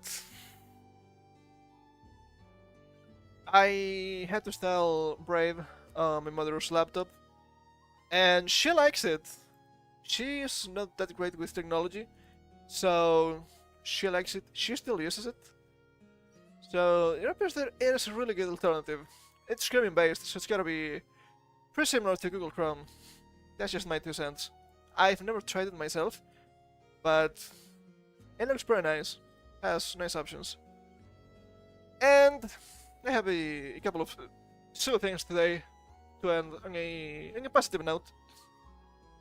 Because we deserve it. We deserve some positive notes from time to time. Here we have Warren's classmates. He's a loner who loves Clash of Clans. Wang on fast! Wang on fast! Wang on fast! He's a fucking nerd! I'm sure he had fun in his own way. There was a bit of a shame that he didn't get to have a normal high school life like everyone else. I don't know. I don't know much about the guy. I don't think anyone knows much about the guy. But he was probably having fun. That's fine, right? Ron Trump was a charming, if slightly oddball presence at the Ritzy Florida private school, where he graduated earlier this year. Funny and sociable, but always held something of a remove, a former classmate recalled to the Daily Mail. Just the Daily Beast.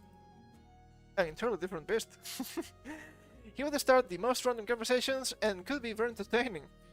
The friend told the tabloid. He was also very mysterious. He never attended football games or dances. I don't think he met up with anyone inside of a school or went on dates. He was just chilling. He was just a chill guy, probably. I'm gonna be at home playing games. Wang on fast! Wang on fast! Although the 18-year-old Trump didn't participate in sports, attend parties, or even eat meals in the lunchroom, Oh, he went home to eat a steak. Well, yeah, no wonder. His classmates remember him as always happy to chat about his love for soccer. Aren't you American? That's strange. And the mobile game Clash of Clans. Never played Clash of Clans, but one of us! One of us! But if the 18-year-old champ had a girlfriend, you said he's 18 already. Stop it. You can call him Baron, okay? It's fine. He's not the president. Yet. We don't know. He could be in the future. If Baron had a girlfriend, the friend said it was top secret, and nobody at Oxbridge Academy ever knew about it. He was also reportedly scrubbed from the yearbook. I find that strange. I'm sure he had fun in his own way, but it was a bit of a shame that he didn't get to have a normal high school life like everyone else. Look, he's not a normie, okay? He's enjoying life in his own way, and that's fine. Fiercely protected by Oxbridge, which registered him under an alias, first name Jack Smith, or Jack Doe. Wait, no, that's John Doe. My bad. And his administrative assistant to deter hackers. He's 6'9". That kid is gigantic. Holy shit, dude. Baron was also perennially trailed by Secret Service agents. That makes sense. According to the Mail, he had multiple agents who would rotate throughout the day, and there was always one with him wherever he needed to go. His friend said, the agents would stand right outside the door during class. If he went to the bathroom, they would go with him and wait outside. A disruption at first, the agents soon faded into the background. It became normalized. He is the kid of a president. It makes sense. I know it can be jarring for the classmates, but the kids barely took notice of the Secret Service. It's gonna become normal. Baron graduated from Oxbridge, where reportedly boasted a yearly price tag of 41,500 USD. That's a lot of money. They're pretty wealthy, so that makes sense. That requires all staff to sign NDAs in May. Photos taken by the Associated Press showed Donald and Melania Trump sitting in front row for the Swiss ceremony. None of the students considered themselves Republicans, and everyone was super excited when Trump shut up for the graduation. The friend said, that must have been like Woodstock for those guys. Absolutely massive. Shit is actually pretty long. That's okay. That same month, it was announced that Baron had been selected alongside his adult half-siblings to serve as a delegate at the 2024 Republican National Convention. Shortly after, however, Melania's office confirmed the change of plans. Maybe... It's fine, he's young, okay? While Baron is honored to have been chosen as a delegate by the Florida Republican Party, he regretfully declines to participate due to prior commitments, the former First Lady said in a statement. Understandable. He has to raid. Okay, he has some raids to run. I understand. Baron was noticeably absent from the RNC in Milwaukee, Wisconsin 2 weeks ago. That received a shout-out from his father on stage. Trump's fond remark, "We love our Baron," got a big laugh from the crowd. They're just so happy-go-lucky, dude. So fantasy. It remains a mystery where the team plans to attend college in the fall. In keeping with his low-profile existence, both during and after his father's presidency, he was just a little kid back then. He has mostly flown under the radar since graduation. He did, however, make an appearance at one of Trump's campaign events in Doral, Florida, earlier this month. Baron Trump, that's the first time he's done it. That's the first time, right? Trump told the cheering audience, according to The Hill, "You're pretty popular. He might be more popular than Doug and Eric. He might actually be, which is funny. You gotta talk about this." Baron did not speak, but the smile and waved. He probably thinks that his father's pretty cringe. Even if he's running for president, right? That's gonna happen. Come on now, that's gonna happen. And yes, this is the last thing we have today. He's just a normal dude. He's just a normal dude. He enjoys video games. What can we say? What can we say? But now, to end for today, I have to show you that one of the most well-known conspiracy theories is actually true. Did you know? Did you know that... Shit, this got spammed a little bit. It's fine. Put this a little bit here on the side. Did you know that the government is using pigeons to spy on people? It's actually true. It's actually happening right now. It's actually happening right now. Funny how that works. We have the video muted, so it's okay. Bird-shaped drone used by the Marines. This is from Chinese television. 观察。另一名队员呢 Silence.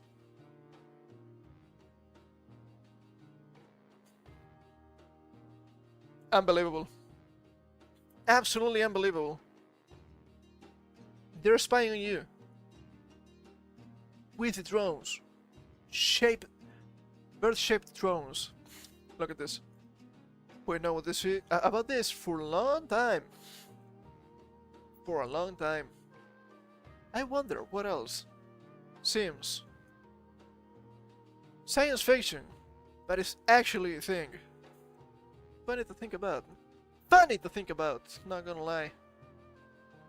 So strange. It's so strange to me. So strange to me. Anyway, it's time for me to take my leave. Finally. I'm getting tired a little bit. Oh. Speaking of hacker's memory, because that's gonna be the next stream on Monday. I now know exactly what I need to get the existing USBs. So I cannot get them yet, but I'm gonna be able to probably just after next stream. I need to upgrade a little bit the farm islands. Just a little bit. And that's okay. Anyway, that's gonna be everything for me today. So thank you all for coming. I hope you had some fun. Even if we had to mold a little bit. Too much weird stuff happening, right? I'm not a big fan either. Not a big fan. But we have to know about the tidings. Some new stuff. Fuck Bungie. Fuck Capcom to some extent. And all that. But yeah, and I will see you all on Monday. Maybe I'll keep playing some more Hacker's Memory. I mentioned it before, just in passing, I will mention it again. Next Thursday, we'll be doing some retro NES random gaming. It's gonna be fun, it's gonna be entertaining. I'm pretty sure. We love retro games here. I still need to prepare a list, but that's more than fine. We'll be playing some of the classics, so don't worry about it. So, that's all for today. Thank you for coming. And I will see you all soon. Until then, you know the rules. Take care. Also join. I'm threatening you.